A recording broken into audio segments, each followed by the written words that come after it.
disenfranchised. He's going to re-empower our city. The next governor of the state of Michigan, Mr. Mark Schauer.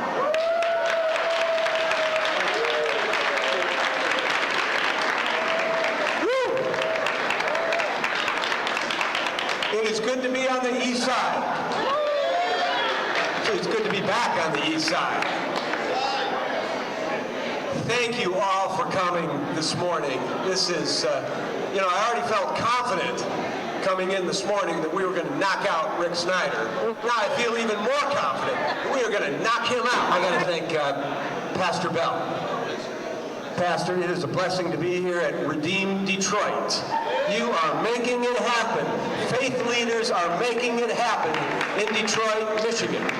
And I am proud to be here. And I told Pastor I'm going to come back on my victory lap. We're going to come back. I'm going to come back when I'm governor. And I got to thank my friend and former colleague, Lamar Lemons. Where's Lamar? We were in the state house together the first time the Republicans took over Detroit public schools, right? The first time, but we're going to take it back when I'm governor. We are going to work together, and I want to acknowledge Paul Taylor. Yes. Paul, thank you for your personal support and for your great leadership with the East Side Community Slate. This is how we win. We win at the grassroots. We are the people. We've got the power. So Paul Taylor, thank you. The East Outer Drive Community Association, Pierce Morton. I'd like to thank Pierce Morton, President. Thank you, Pierce, for your grassroots leadership. You have got the power. We have got the power. Now, some of you may just be meeting me for the first time, and I don't want to be long-winded, but I am fired up about this. You know, I have always been counted out. You know, I'm from Battle Creek, and before I won my state house seat 18 years ago, Republicans had run everything over there, right? That's kind of on the west side of the state, and nobody gave me a chance. Well, what we did is we ran a grassroots campaign. We went out and knocked on doors, made phone calls. We locked arms with the clergy and Ministerial Alliance and grassroots community groups. And, you know, my last poll, this is important, I want you to know this. The last poll they did had me 15 points behind. And I was running in a Republican district. And I said to my wife at that time, we weren't married yet, we were getting to that point. And we looked at each other, and you can do two things. You can quit, or you can double down and work harder. Well, I think you know what I did. We doubled down. We worked harder. We put our money, so to speak, on the people, the power of the people. And you know what? Well, the guy that I beat, his last name was Bush, by the way. On election day, he's riding around in a Model T Ford with a funny hat on and waving to people. We were there with, this was kind of before cell phones. This was 1996. We're there with walkie-talkies, you know, like in our commando gear, there at all the polling places, knocking on doors until 8 p.m. until the last vote was cast. Well, I was behind by 15, according to the polls. Well, I won by 10 points, and we knocked them out.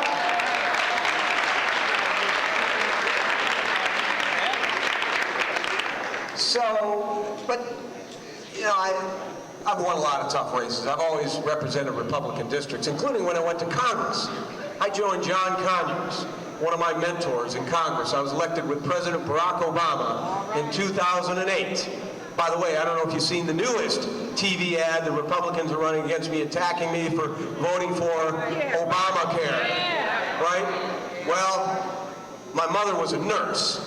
My father was a teacher. You think and my mom taught me that everyone deserves access to health care. It is about what's right. So go ahead and attack me for doing what's right. Go ahead and attack me for joining President Obama and John Conyers and others to make sure people had access to health care. Go ahead. Go ahead. We'll show them. But I went to Congress at that time. I won a Republican district. Democrat had never held that district.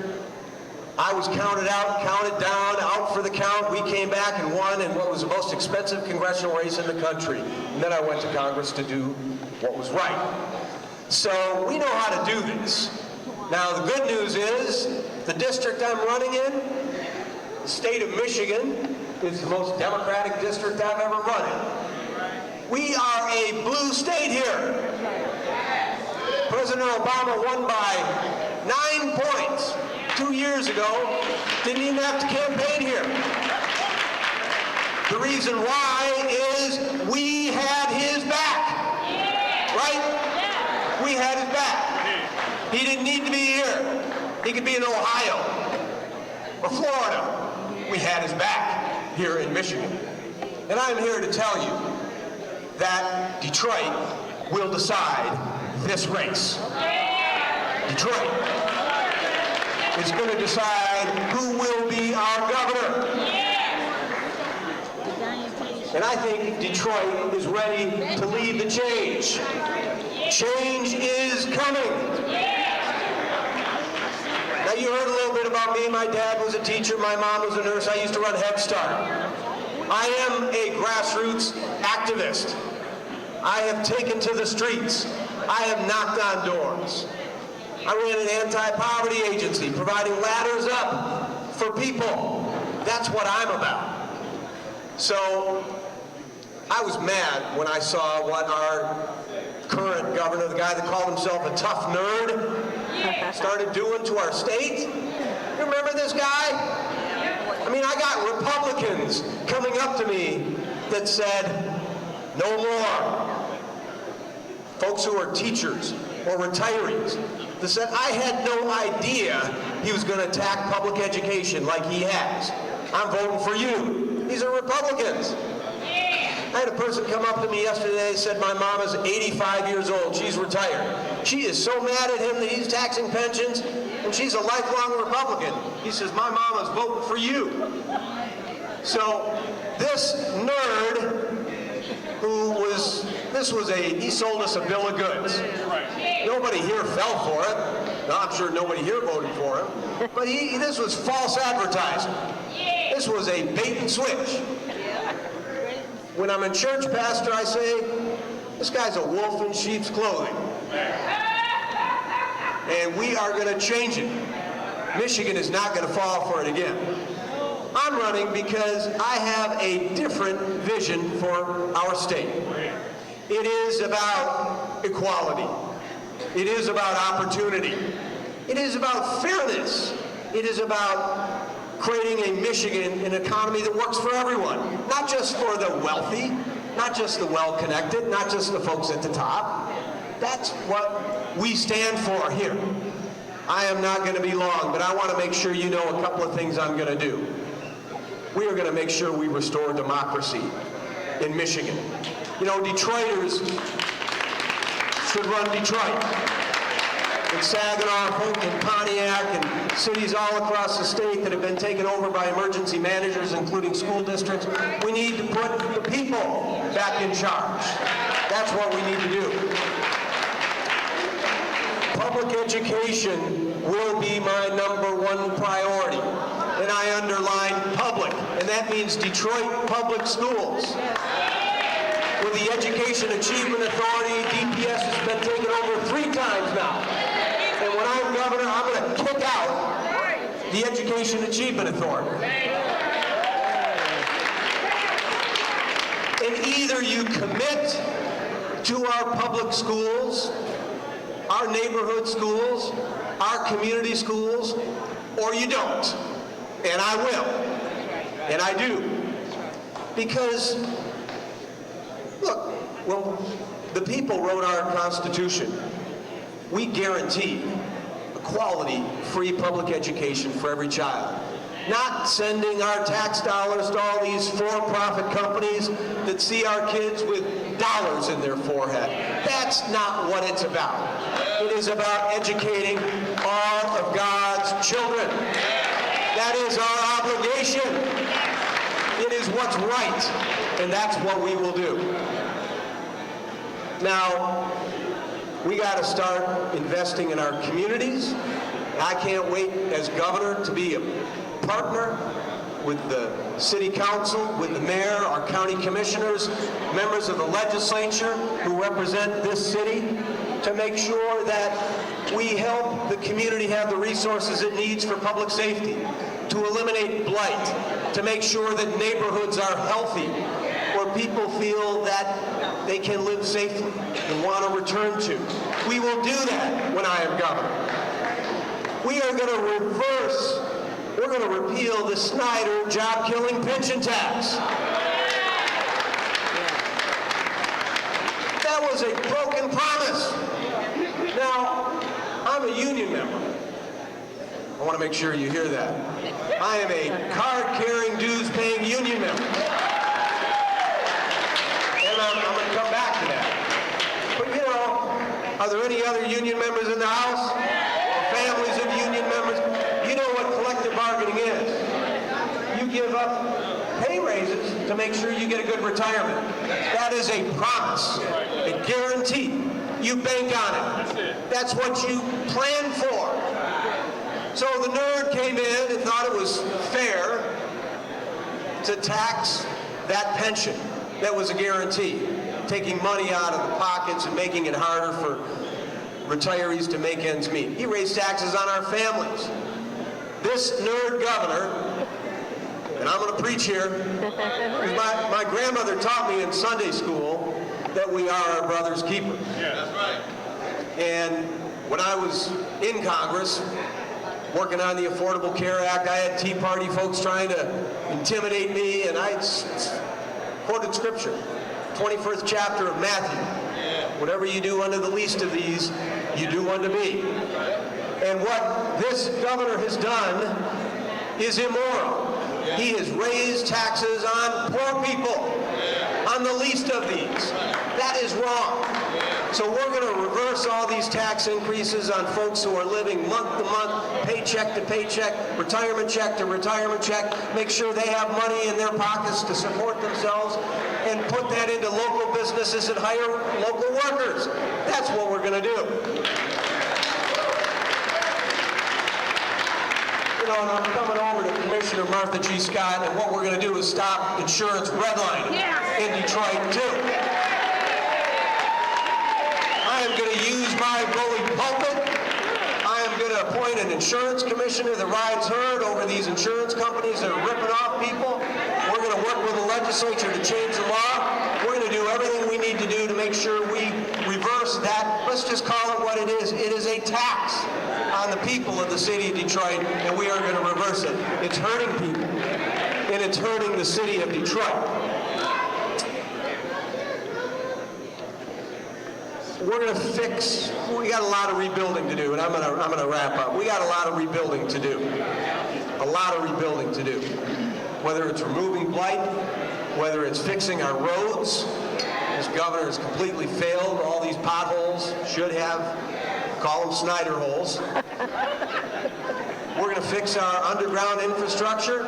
The reason I mention it, not only do we need to do it, but I'm going to make sure that local companies perform that work and Detroiters rebuild the city of Detroit.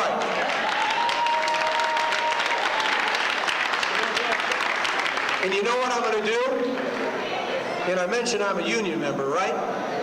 I'm a member of one of the construction trades, a laborers union. I don't know if anyone knows my friend, Brother Mike Aaron. Yeah. Laborers Local Union 1191. We are going to, the labor unions and faith leaders and community organizations are going to reach in to our schools, to our middle school kids, help them understand about these career pathways. These are great, honorable jobs. Great jobs. And what we're going to do, you know, we've got a pathway, there's a pipeline to prison right now. We need a pipeline to jobs. And that's exactly how we build it. We reach in, touch our kids, work with our teachers, parents, to connect these career opportunities with our kids and build that pipeline to jobs. And I'm going to say one other thing. You know, I was on the front lines of the right to work protest up there at the state capitol, Lansing. I got the pepper spray to prove it. And when I am governor, I will repeal right to work for less. It is about what's fair. It's time to stop the attacks on people. It is time to put people first. It is time to put communities first. It is time to build a Michigan that is fair and works for everyone. So let's come back and I'll close. That does sound like a preacher when I say I'm about to close about 4 times, doesn't it, Pastor? I've been paying attention. I've been paying attention. Look, we have 38 days, and I want you to know this. Remember I told you in 1996 when I ran against my first out-of-touch Republican incumbent and beat him, I was 15 points behind? We are tied in the polls. We are dead tied in the polls. That's why they keep putting up new attack ads on TV. The latest one says I cut funding for education. Martha, you and I were there in 2003. That ad, this latest ad that's up running right now, is a flat-out lie. Martha G. Scott and I, when times are tough, made sure we added money to our schools. And they are lying. That's what you do when you're behind. They are running scared. They got the millionaires and billionaires, but you know what? We got the people. We got the people, and that's where the power is. You know, your vote counts just as much as a millionaire or billionaire. Use it. Use that power you have. When you vote, we win. It is as simple as that. It is in our hands. Now, create a picture in your head here as I close, and I mean it this time. Create a picture. Governor Rick Snyder over here for 4 more years, or a guy who's really going to be on your side and fight for what's right and what's fair. Mark Schauer as governor over here. Which one do you want? Make it happen. Close the deal. Finish the job. He's on the ropes. Let's deliver the knockout punch. Let us do it together. It is in our hands. Let us make history. Let us change our great state of Michigan. We have the power. Let's do it together. Thank you so much. God bless you all. Let's win.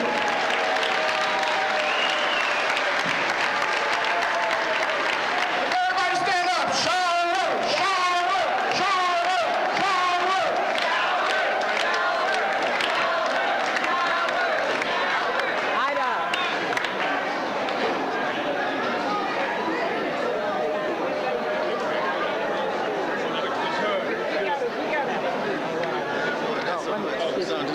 I'm getting there. About 5 times. Let me get this. Oh, sorry. We're going to take a couple.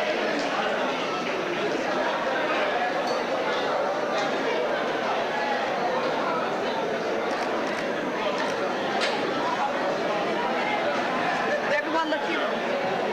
Right here, please. Right here, please. There's no time limit. Look through the slide. If you are here to work and sign up to work, the line is out there. If you people are wondering what's going on, we are signing up people who want to work. So the line is out there. So you can get signed up by the Democratic Party. You can do that now.